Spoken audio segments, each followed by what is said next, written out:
I could hear you breathe.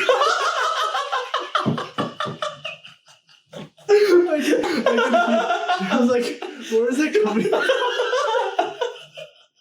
It's like,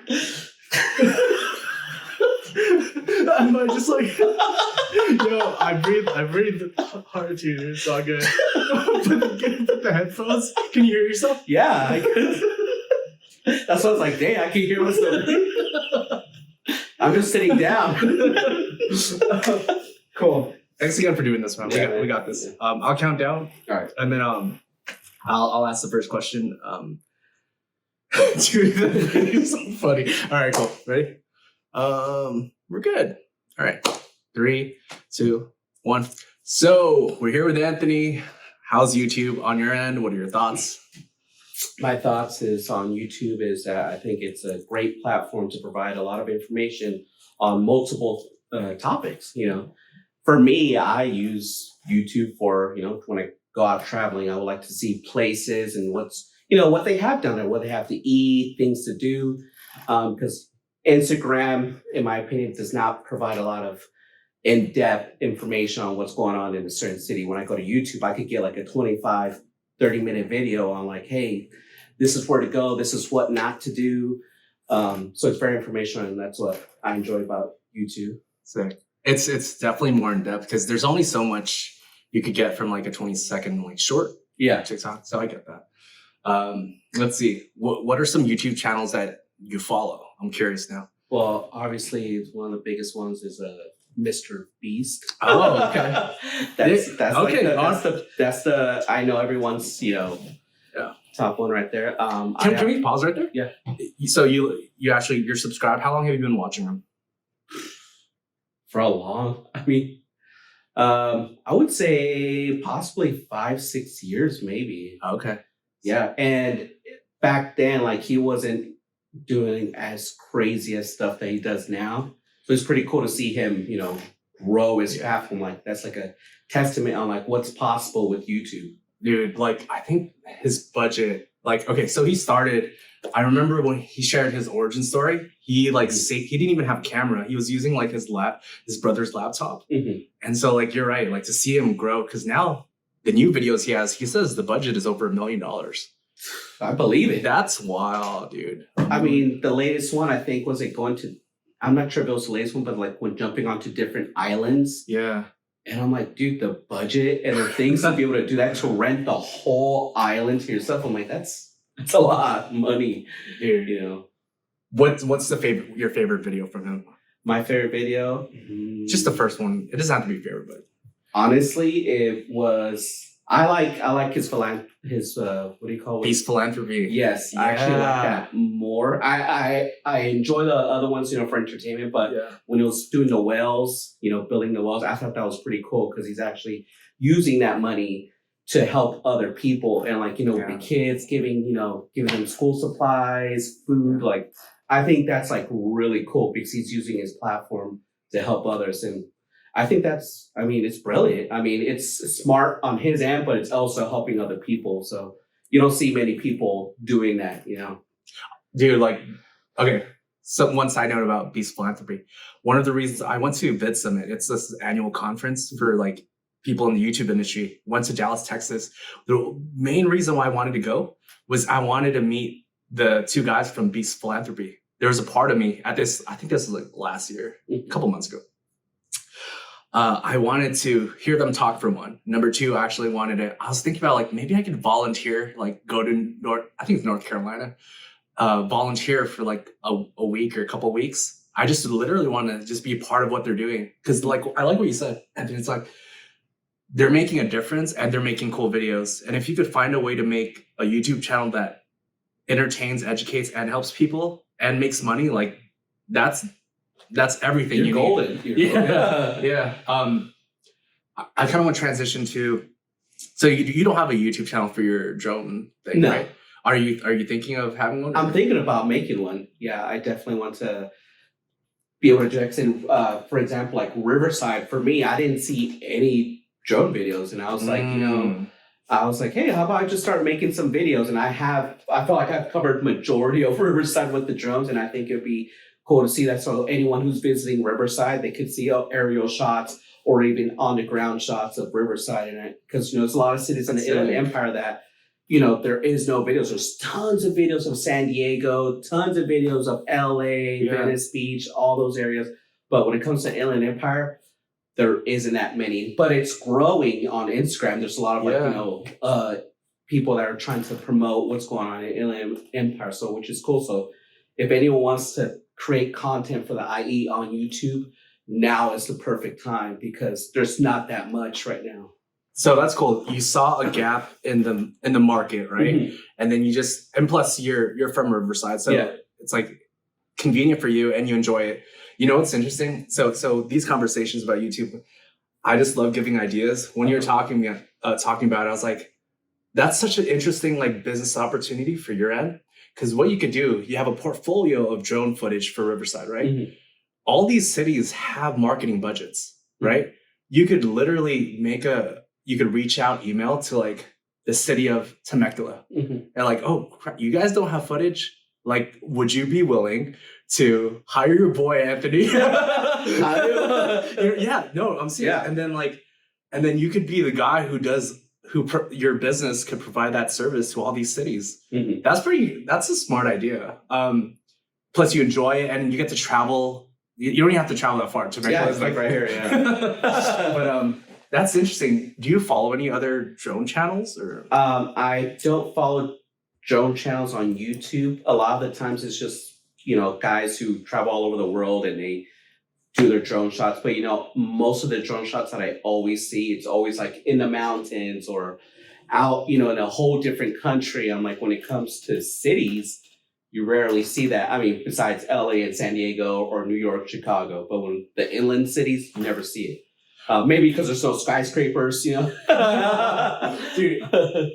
where we're filming this, I don't want to give my location away, but like, there's not many places that are like above 2 stories. So like, I was like, oh, this place is dope. Side note, I just realized, Anthony, is your light on? It's not. That's why I said. Oh, I thought you meant the size of the light. No, I said, oh, you got light, but I got one that's not turned on. Okay, I got you. See, this is why we record with friends, man. Yeah. That's why we record with friends usually. Just bam. I was saying you're like, oh, the aperture. So you're losing the front part of the camera. You know what's crazy? I thought it was on because it looked good from the monitor, but it's better now. It's starting to get a little dark. That's why I was saying, I'm like, why do I have a light? It's not even on. Because I can't afford it. Electricity on that. That's great, man. Yeah. I'd love to talk. Even though you don't have like a YouTube channel that you're building, you have built a pretty good following on like TikTok and stuff. On Instagram, that's why I usually started. And it wasn't even intentional. That was the crazy part. It was just for fun.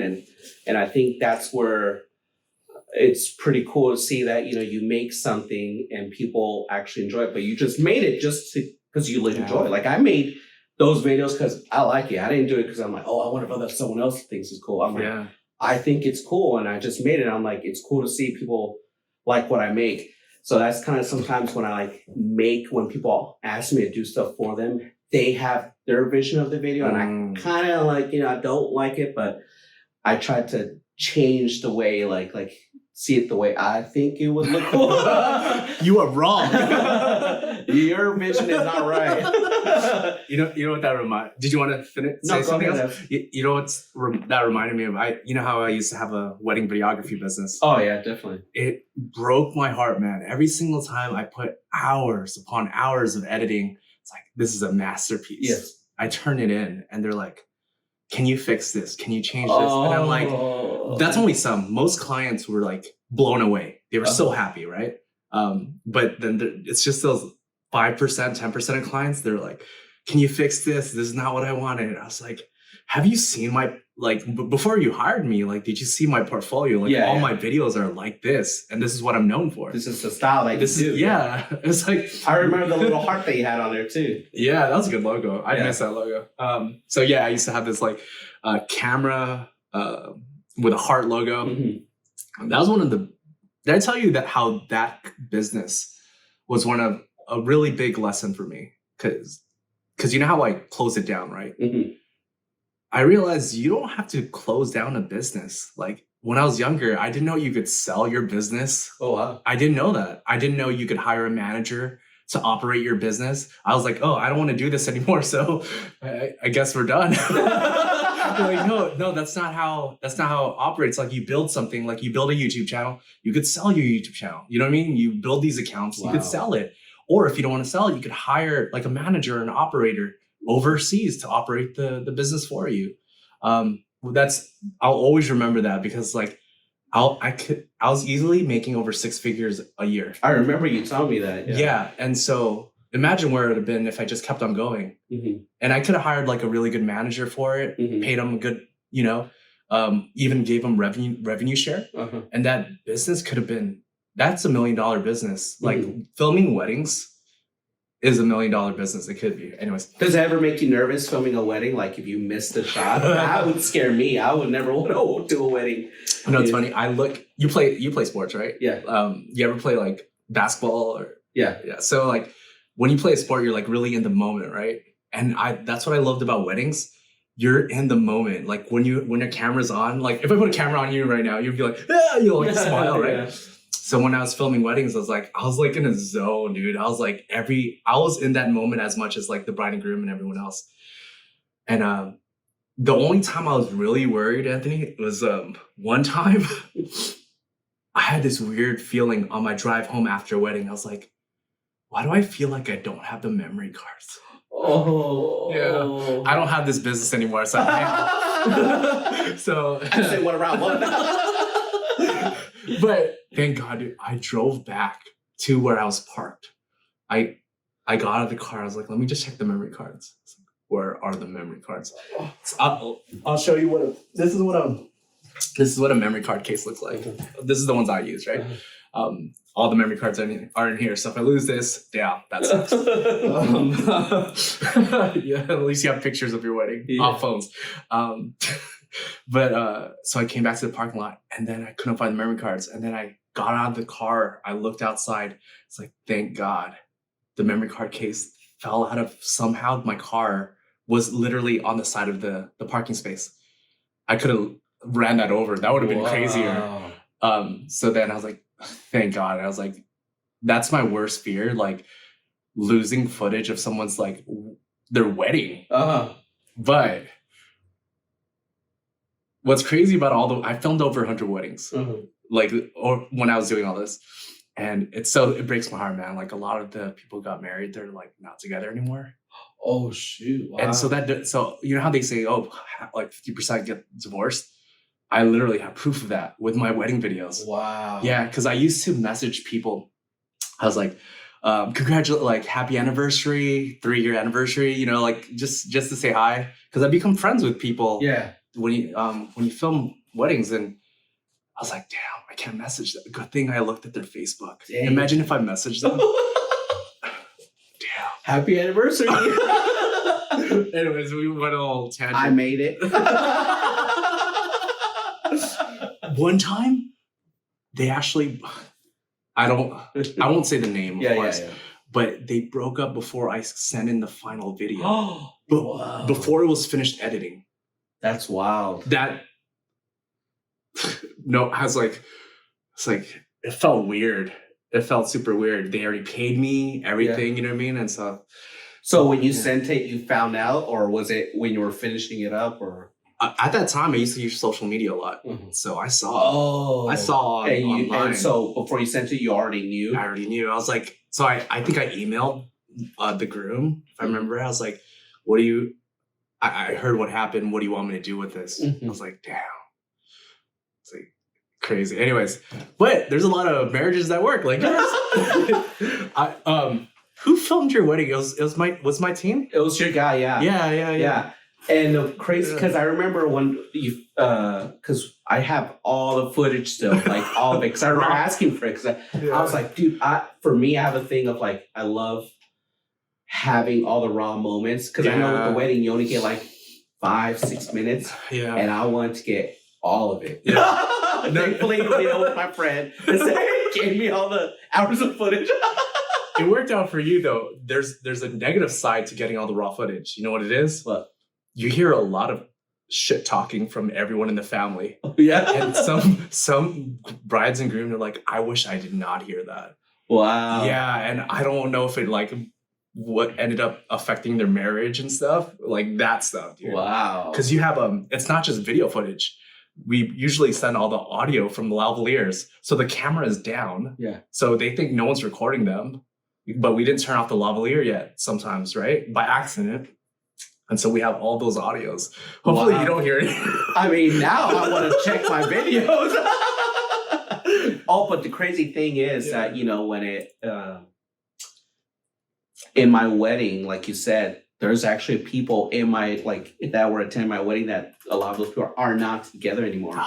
It's wild when I think about it, because I'm like, dang, I have photos of them all together in this picture and they're not, you know, together. So it's wild. Were they married? There's some that were married and some that were like in a relationship for years. And it's just like, dang, dude, like it's crazy how over time, you know, it's just a lot of stuff happens.